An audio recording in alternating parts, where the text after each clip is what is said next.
확인된 정보를 신속히 전합니다. 코로나19 KBS 통합 뉴스룸 이영호입니다. 코로나19 국내 확진 환자가 어제 하루 367명 늘어 모두 7,134명이 됐습니다. 이 마스크 오부제 시행을 앞두고 정부는 출생연도에 따라 어린이와 노인의 대리 구매를 일부 허용하기로 했습니다. 먼저 중앙방역대책본부 연결해서 코로나19 현황부터 살펴보겠습니다. 네, 이승훈 기자, 증가세가 좀 빨리 꺾여야 할 텐데요. 현재 상황 어떻습니까? 네, 급등세를 보였던 일주일 전쯤과 비교해서는 확진자 증가세가 다소 줄긴 했는데 아직 마음을 놓을 수준은 절대 아닙니다. 오늘 0시 기준으로 확진자 현황이 발표됐는데요. 어제 하루 367명이 증가해서 누계 환자는 모두 7,134명이 됐습니다. 확진자 하루 증가폭이 400명 아래로 내려온 건 지난달 26일 이후 열 하루 만입니다. 이번 신규 확진자도 대부분은 대구와 경북 지역에서 나왔습니다. 367명 중에 대구가 294명, 경북이 32명입니다. 아직 잠정적인 수치이긴 한데요. 이외에 서울과 경기도에서 각각 12명, 충남 6명, 충북 5명, 그리고 부산과 대전, 세종을 비롯한 6개 시도에서 각각 1명씩 확진자가 는 것으로 집계되고 있습니다. 대구 신천지 교회 신도에 대한 검사율이 90%를 넘어서면서 이제 대구 지역의 확진세가 좀 수그러든 것 아니냐는 예측도 있는데요. 하지만 유증상 일반 시민의 확진율도 9에서 10%에 이르는 것으로 나타나 아직 안심할 상황은 아닌 것으로 방역당국은 보고 있습니다. 사망자 소식도 있습니다. 어제 하루 6명의 환자가 숨을 거둬 방역당국이 공식 확인한 사망자는 50명으로 증가했습니다. 다행인 건 퇴원 환자도 늘고 있다는 건데 어제 하루 12명의 환자가 완치 판정을 받고 퇴원해 격리 해제된 사람은 모두 130명으로 늘게 됐습니다. 네, 이 코로나19를 총괄하는 보건복지부에서도 어제 확진자가 나왔는데 그곳 상황은 어떻습니까? 네, 어제 확진자가 나온 직후로 해당 직원이 근무했던 6층 사무실은 폐쇄가 됐고요. 긴급 방역 작업이 진행됐는데 당초 예상보다 조금 빨리 어제 모두 마무리된 상황입니다. 청사 내부도 지금은 출입이 가능해져 일부 직원들이 휴일에도 사무실에 출근해 업무를 하는 모습을 볼 수 있었습니다. 어제 방역당국은 해당 공무원의 동선상에 있는 인접 부처 건물과 구내식당 등까지 임시 폐쇄하고 소독 작업을 진행했습니다.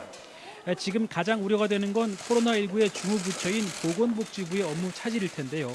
일단 보건복지부는 해당 공무원이 코로나19 업무를 전담하는 중앙사고수습본부 소속은 아니라고 밝혔습니다. 또 확진자의 부서 동료 50여 명에 대한 긴급 검사에서 다행히 아직 양성 판정은 나오지 않은 것으로 전해졌습니다. 하지만 해당 확진자가 증상이 나타난 이후로도 일주일가량 정상적인 업무를 한 것으로 알려져서 우려가 적지는 않은 상황입니다.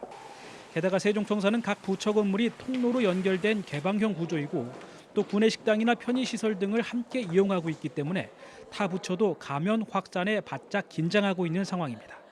지금까지 중앙재난안전대책본부에서 KBS 뉴스 이승훈입니다. 정세균 국무총리는 내일부터 시행되는 마스크 오부제와 관련해 꼭 필요한 사람이 우선 구매할 수 있도록 협조해 달라고 당부했습니다. 콩 한쪽도 나눈다는 심정으로 위기를 극복해 나가자고 호소하면서 자신을 비롯한 공직사회는 면 마스크 사용에 앞장서겠다고 밝혔습니다. 김지선 기자의 보도입니다. 정세균 총리가 두 번째 대국민 담화에 나섰습니다. 공급이 수요를 따르지 못하는 상황에서 마스크 구매 수량을 1인당 2매로 제한할 수밖에 없었다면서 내일부터 시행되는 마스크 오부제에 협조를 당부했습니다. 꼭 필요한 사람들이 우선적으로 구매할 수 있도록 양보와 배려, 성숙한 시민의식을 발휘해달라고 호소했습니다. 콩 한쪽도 나눈다는 심정으로 지금의 위기를 슬기롭게 극복해 나갑시다. 정부도 모든 행정력을 동원하여 차질 없이 시행될 수 있도록 노력하겠습니다. 특히 개정된 지침은 혼잡하지 않은 야외나 가정 내에선 마스크를 착용하지 않아도 된다고 권고하고 있다고 설명하고 공직사회는 면 마스크 사용에 앞장서겠다고 강조했습니다. 감염 위험성이 낮은 곳에서는 면 마스크 사용도 권장하고 있습니다. 저를 비롯한 공직사회가 먼저 면 마스크 사용에 앞장서겠습니다. 마스크 공급을 늘리기 위한 대책도 설명했습니다. 필터 등 원자재 확보에 최대한 노력을 기울이면서 생산 설비 가동률을 극대화하고 밀실 생산이나 부정 유통에 대해선 철저히 단속하겠다고 밝혔습니다. 정 총리는 정부의 노력에도 마스크 문제가 아직 해소되지 못해 중대본의 책임자로서 대단히 송구하다면서 다시 한번 고개를 숙였습니다. 침체된 경제 회복을 위한 노력도 소홀히 하지 않겠다면서 국회에서 추경안이 통과되는 대로 신속히 대처해 나가겠다고 밝혔습니다. KBS 뉴스 김지선입니다. 정부가 마스크 오부제 시행을 앞두고 여러 우려가 제기되자 국민 불편을 최소화하기 위한 대책을 발표했습니다. 2010년 이후 출생 어린이, 1940년 이전 출생 노인에 대해서는 마스크 대리 구매를 허용하기로 했습니다. 김유대 기자의 보도입니다. 정부는 내일부터 2010년 이후 출생 어린이, 1940년 이전 출생 노인에 대해선 마스크 대리 구매를 허용하기로 했습니다. 주민등록상 동거인이 어린이나 노인의 출생연도 오부제 해당 요일에 약국 등을 찾으면 마스크를 대신 살 수 있도록 하겠다는 겁니다. 대리 구매 때는 동거인 확인이 가능한 주민등록 등본과 대리 구매자의 공인신분증이 있어야 합니다. 장기 요양급여 수급자의 경우 장기 요양 인증서를 지참하면 대리 구매가 가능합니다. 마스크를 2장씩 나눠서 판매하는 데 따라 위생 우려 등이 제기되자 이에 대한 정부 대책도 발표됐습니다. 정부는 공적 마스크 소분 포장용지를 다음 주 중반 물류센터와 약국에 제공하기로 했습니다. 또 물류센터에서 마스크를 2장씩 재포장하는 데 군병력도 투입한다고 밝혔습니다. 정부는 또한 마스크 업체의 생산을 늘리기 위해 전주 평일 평균 대비 생산량 초과분에 대해선 단가 50원을 인상하기로 했습니다. 생산량이 낮아지는 주말에는 생산량 전부에 대해 단가 50원을 인상해 마스크 생산을 촉진할 방침입니다. 정부는 또한 기업 자체 사용이나 기부형 마스크 등에 대한 마스크 수입 요건을 완화하고 마스크 수입 통관 절차도 빠르게 진행하겠다고 밝혔습니다. 정부는 내일부터 출생연도 끝자리에 따라 구매 요일을 나누고 일주일에 1인당 2매만 살 수 있도록 제한하는 마스크 오부제를 시행합니다. KBS 뉴스 김유대입니다. KBS 지역 네트워크를 통해 지역별 상황 알아보겠습니다. 누적 확진자가 6천 명을 훌쩍 넘어서며 연일 증가세를 보이던 대구, 경북에서는 오늘 확진자 증가세가 다소 주춤했습니다. 이 대구시는 신천지 신도들에게 검체 검사를 강하게 압박하고 있는데요. 대구 연결하겠습니다. 네, 김지홍 기자, 대구, 경북에서는 오늘 몇 명이 확진 판정을 받았습니까? 네, 오늘 0시 기준으로 대구 경북에서는 326명이 추가 확진 판정을 받았습니다. 대구는 294명, 경북은 32명인데요. 대구의 경우 지난달 27일 이후 처음으로 신규 확진자 수가 200명 선으로 떨어졌습니다. 다만 사망자는 계속 늘어나고 있는데요. 경북 봉화 푸른요양원에서 확진 판정을 받아 치료를 받던 78살 여성이 숨지는 등 어제 하루에만 모두 6명이 숨졌습니다. 특히 어제 대구에서 숨진 70살 70대 남성 2명이 기저질환이 없는 환자로 밝혀졌는데요. 한편 생활치료센터 입소도 계속 진행되고 있습니다. 대구 경북을 비롯해 충북 천안과 제천 등에 마련된 생활치료센터에 어제까지 경증 환자 1,013명이 입소를 마쳤습니다. 하지만 아직 2천여 명이 자택에서 입소 대기 중인데요. 경북대학교에서 기숙사 2개 동 680여 실을 생활치료센터로 제공하기로 해 조금 숨통이 트이기는 했지만 여전히 생활치료센터가 더 필요한 상황입니다. 네, 이 대구시가 신천지 신도들에 대한 검체 검사를 강하게 압박하고 있죠. 네, 그렇습니다. 검체 검사 결과를 통보받은 신천지 신도 9,229명 가운데 4,046명이 확진 판정을 받았습니다.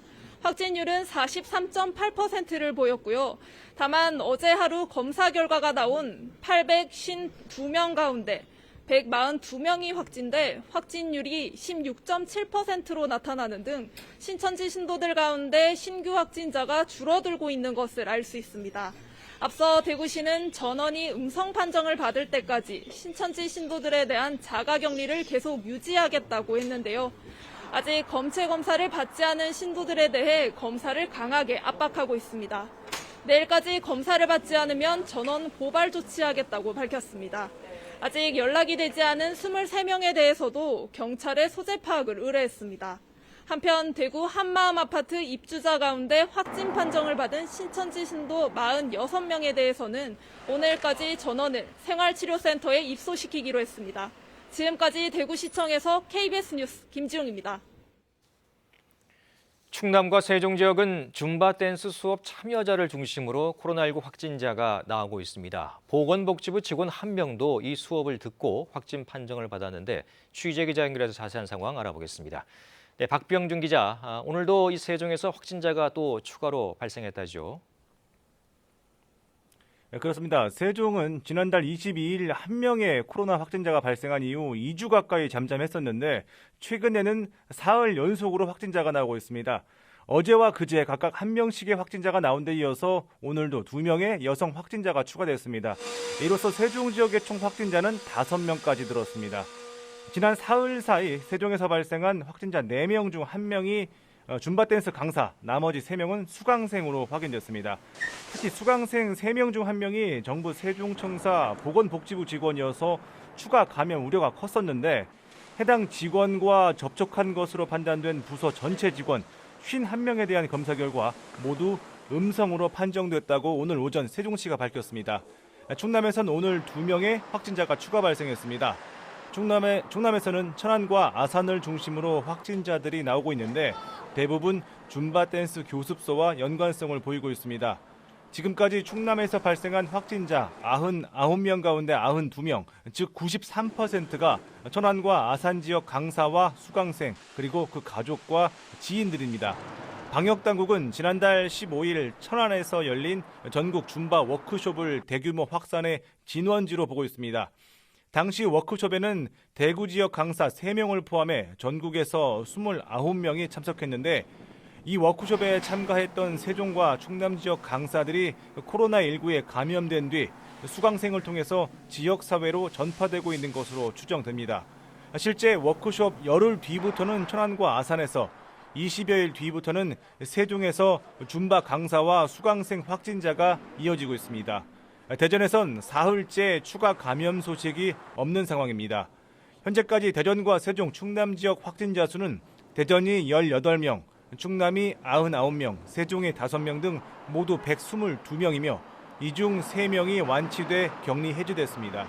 지금까지 대전시청에서 KBS 뉴스 박병준입니다. 오늘 충북 괴산에서도 코로나19 확진자 1명이 추가로 발생했습니다. 180여 명이 거주하는 작은 마을에서만 10번째 환자가 발생한 건데요. 집단 감염에 대한 우려가 커지고 있습니다. 청주 연결하겠습니다. 송근섭 기자, 충북에서 확진자가 또 나왔네요. 네, 오늘 충북에서 코로나19 확진자 1명이 추가됐습니다. 충북 괴산에 거주하는 50대 여성인데요. 이로써 충청북도가 집계하고 있는 코로나19 확진자는 모두 25명으로 늘었습니다. 오늘 추가된 확진자는 어제 양성 판정을 받은 24번째 확진자의 부인인데요. 두 사람 모두 괴산군 오가리 주민입니다. 방역당국은 이 마을에서 지속적으로 확진자가 발생하자 전체 주민 170여 명을 대상으로 조사를 진행했습니다. 이 과정에서 오늘 오전 추가 확진이 나온 건데요. 이 마을에서만 벌써 10번째 코로나19 확진자입니다. 아직 검사 결과를 기다리는 주민들도 있고 방역당국이 인근 마을까지 조사 대상을 확대하면서 추가 확진자 발생에 대한 우려가 커지고 있습니다. 방역당국은 이 마을 주민들의 정확한 감염 시기와 경로를 파악하기 위해 역학조사를 벌이고 있습니다.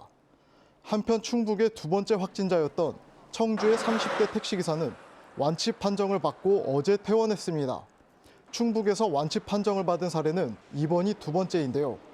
다만 함께 확진 판정을 받았던 택시기사의 부인은 아직 의심 증세가 남아있어 퇴원이 미뤄졌습니다. 한편 오늘부터 충북 제천에 있는 국민연금공단 청풍리조트는 대구 지역 경증 환자 생활치료센터 운영에 들어갑니다. 잠시 뒤 오후 2시부터 환자들이 시설에 입소할 예정입니다. 지금까지 청주에서 KBS 뉴스 송근섭입니다. 이어서 KBS 재난방송센터 연결해 코로나19의 현재 상황 자세히 점검해 보겠습니다. 네, 김성환 기자, 먼저 지금까지 집계된 국내 확진자 현황부터 정리해 주시죠. 네, 현재까지 집계된 코로나19 확진자는 7,134명입니다. 오늘 0시 기준 중앙방역대책본부에 집계인데요. 어제보다 367명 늘었습니다. 사망자는 50명으로 어제보다 6명 증가했습니다. 눈여겨보이는 점이 격리 해제된 환자 수인데요. 최근 계속 두 자릿수로 늘고 있습니다. 오늘도 12명 늘어 모두 130명으로 집계됐습니다. 지금까지 누적 확진자 수를 살펴보면요. 천 단위 앞자리 수를 바꿔가며 증가세를 보이고 있지만 최근 증가세가 다소 완만해지는 양상입니다. 일별 추가되는 확진자 수를 봤을 때도 지난달 29일 이후 차츰 줄어들면서 오늘은 367명인데요. 주말 휴가가 들어갈 수 있어서 낙관하지 말고 조금 더 신중하게 볼 필요가 있습니다. 네, 지역별로 자세한 상황은 어떻습니까? 네, 먼저 지역별 총 확진자 수를 보시면요. 대구와 경북이 각각 5천, 1,000명을 넘었습니다. 전체 90.5%를 차지하고 있습니다. 지역별로 오늘 0시 기준 새로 추가된 확진자 수를 보고 계신데요. 여전히 대구에서 294명, 경북 32명이 추가됐습니다. 서울과 경기에서도 각각 10명 넘게 증가했습니다. 충남과 충북에서도 5명 이상씩 증가했습니다. 집단 감염에 따른 증가로 분석됩니다. 좀 더 상세하게 지역별 인구 밀도를 고려한 확진자 수를 보시겠습니다. 인구 10만 명당 발생률을 보면 대구가 220.6, 경북 40.6입니다. 대구와 함께 경북, 청도, 경산 지역은 특별관리지역으로 유지되고 있는데요. 그 밖의 지역은 10만 명당 5명 미만 수준을 유지하고 있습니다. 사망자의 연령별 분포를 보면요. 30, 40대에서도 사망자가 나오고 있지만 60대 고령층이 전체의 86%를 차지하고 있습니다. 그만큼 기저질환이 있는 고령층이 코로나19에 감염됐을 때 위험하다는 뜻입니다. 코로나19 감염병 위단기가 심각으로 격상된 지 이제 2주 됐고요. 정부가 사회적 거리두기 캠페인을 본격적으로 펼친 지는 9일째가 됐습니다. 휴일에도 절대 느슨해지지 말고 개인별 위생관리를 철저히 하면서 사회적 거리두기를 실천해야 되겠습니다. 지금까지 재난방송센터에서 전해드렸습니다. 네, 이번에는 서울과 수도권 상황 알아보겠습니다. 분당재생병원에서 추가 확진자가 나왔는데요. 취재 기자 연결합니다. 김석 기자, 서울과 수도권에서는 확진자가 몇 명 늘었습니까? 네, 오늘 새벽 0시를 기준으로 서울과 수도권 확진자가 24명 늘었습니다. 서울 12명, 경기에서 12명이 늘었고 인천에선 확진자가 나오지 않았습니다. 서울과 수도권 누적 확진자는 서울 120명, 경기 142명, 인천 9명 등 모두 271명입니다. 서울에선 은평구에서 해외 여행력이 있는 확진자가 나왔습니다. 이에 따라 은평구청이 오늘까지 폐쇄됩니다. 서울 은평구에 사는 30대 남성이 어제 양성 판정을 받았는데요. 이 남성은 프랑스 파리와 스페인을 다녀온 것으로 파악됐습니다. 경기 부천시에서는 확진자 2명이 추가로 나왔습니다. 한 명은 과천 신천지교회 예배에 참석한 20대 여성, 다른 한 명은 대구에 사는 친척을 방문한 40대 남성으로 알려졌습니다. 또 용인시에 사는 30대 대한항공 승무원이 양성 판정을 받았습니다. 이 승무원은 지난달 미국 LA에 다녀왔고 비행기에 타고 있던 확진자와 접촉한 것으로 파악됐습니다. 경기 안산에서도 첫 확진자가 나왔습니다. 단원구에 사는 70대 부부가 양성 판정을 받았는데요.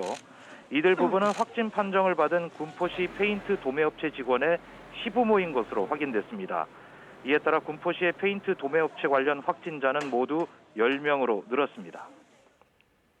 네, 이 수도권에서도 소규모의 집단 감염 사례가 잇따르고 있네요. 네, 그렇습니다. 경기도 성남시 분당재생병원에서 확진자 1명이 더 나왔습니다. 이로써 이 병원에서만 10명이 코로나19 확진 판정을 받았습니다. 여기에 분당재생병원 확진 환자와 접촉한 한 내과 의원의 30대 여성 간호조무사도 확진 판정을 받았습니다. 분당재생병원은 외래 진료와 응급실 운영을 중단하고 직원들을 대상으로 전수조사를 진행하고 있습니다.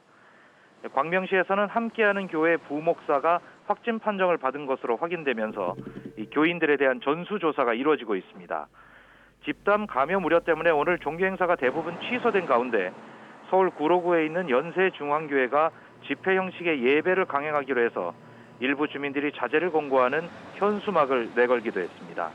지금까지 문화복지부에서 전해드렸습니다. 오늘 중서부 지역은 미세먼지를 유의하셔야겠습니다. 대기 정체로 수도권과 충남은 종일 나쁨 단계, 강원 영서와 충북, 대구는 오후에 일시적으로 미세먼지 농도 높아질 수 있겠습니다. 오늘 오후에는 날이 따뜻하겠는데요. 서울과 대구의 낮 기온 17도, 광주는 19도로 어제보다 기온이 3도에서 많게는 11도가량 오르겠습니다. 오늘 하늘 자체는 대체로 맑겠고요. 강원 동해안은 건조주의보가 발효 중입니다. 오늘 낮 기온은 서울이 17도, 강릉 15도, 부산 16도로 어제보다 따뜻하겠습니다. 물결은 제주 해상에서 최고 2.5m까지 비교적 높게 일겠습니다.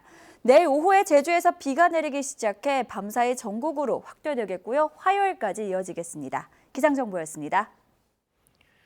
네, 이번 주말은 코로나19 확산을 막는 중요한 시기입니다. 사회적 거리 두기의 중요성 다시 한번 강조드립니다.